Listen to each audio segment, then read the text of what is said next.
बर्बरीक एक ऐसा नाम जो महाभारत के वीरों में हमेशा एक रहस्य और खतरनाक ताकत के रूप में गूंजता रहा है। बर्बरीक का जन्म एक अनोखे मेल से हुआ था। उनके पिता भीम की वीरता और मां हिडिंबा की राक्षसी उत्पत्ति का संगम। हिडिंबा एक राक्षसी जिसने अपनी शक्ति और अनदेखी छाया से लोगों में भय का माहौल बना रखा था, और भीम जिनकी ताकत और धर्म की पहचान से समूचा आकाश कंपित था। उन्हीं का पुत्र घटोत्कच था। घटोत्कच की यही दोहरी पहचान, मानवता और राक्षसी ताकत का मिश्रण बर्बरीक में भी मौजूद थी।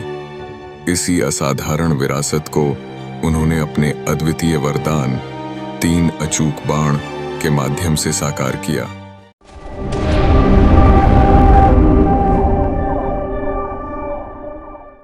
बर्बरीक के दिन जब महाभारत की रणभूमि में भीषण युद्ध की हलचल उठी, तो उन्होंने एक ऐसा वचन दे दिया जो इतिहास में अमर हो गया।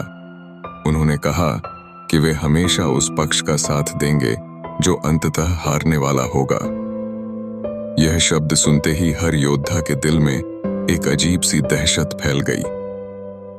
भगवान कृष्ण, जो सदा धर्म की रक्षा करते हैं, उन्होंने इस अनिश्चितता को दूर करने का निर्णय लिया और उससे सवाल किया, जब तुम्हारे पास इतनी अद्वितीय शक्ति है तो तुम किसका साथ दोगे? बर्बरीक ने बिना किसी संशय के उत्तर दिया कि वे वही करेंगे जो हार जाएगा।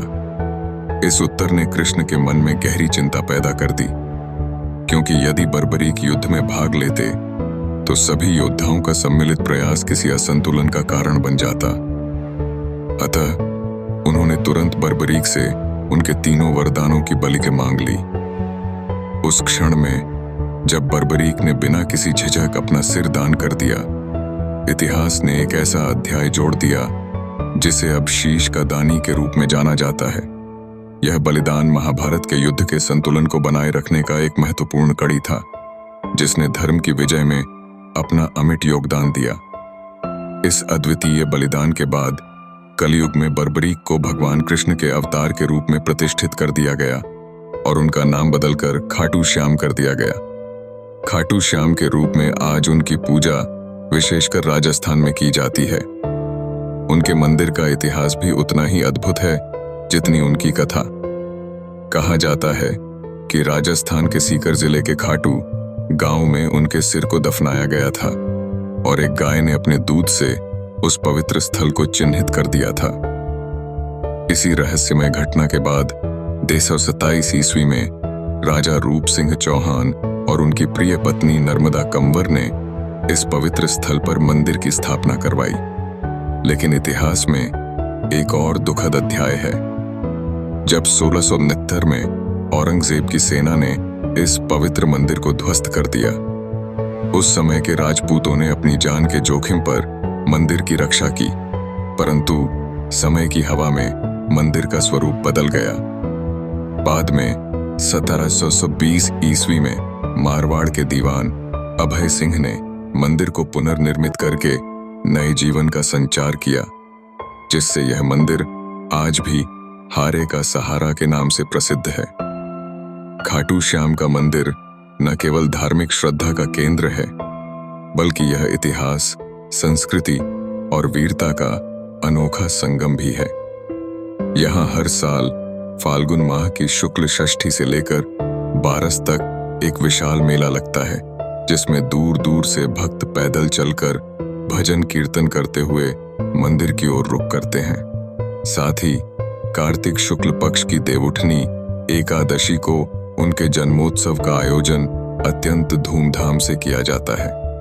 यह कथा हमें याद दिलाती है कि कठिनाइयों, संघर्षों और अनिश्चितताओं के बावजूद धर्म और बलिदान की ज्योति हमेशा अंधेरों में भी उजाला बिखेरती है।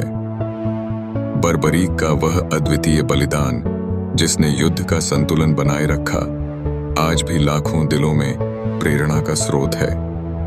घटोत्कच की वह दोहरी पहचान, मानवता और राक्षसी शक्ति का संगम ने ही बर्बरीक को वह महान योद्धा बना दिया जिसकी कथा आज भी खाटू श्याम के रूप में जीवंत है। इस पूरी कथा में निहित है धर्म, बलिदान, प्रेम और आस्था की वह अमिट छाप जो समय की परतों में गहराई से दर्ज है। खाटू श्याम की पूजा करने वाले भक्त उन्हें हारे का सहारा मानते हैं, क्योंकि उनकी कृपा से जीवन की कठिनाइयों में आशा की किरण जगमगाती है। यदि आपको यह अद्वितीय कथा, जिसमें वीरता, धर्म और अनूठे बलिदान की कहानी एक साथ बुनी गई है, प्रेरणादायक और दिल को छू लेने वाली लगी हो, तो कृपया इस वीडियो को लाइक करें, हमारे चैनल को सब्सक्राइब करें और कमेंट में अपने विचार साझा करें। जय श्री खाटू श्याम।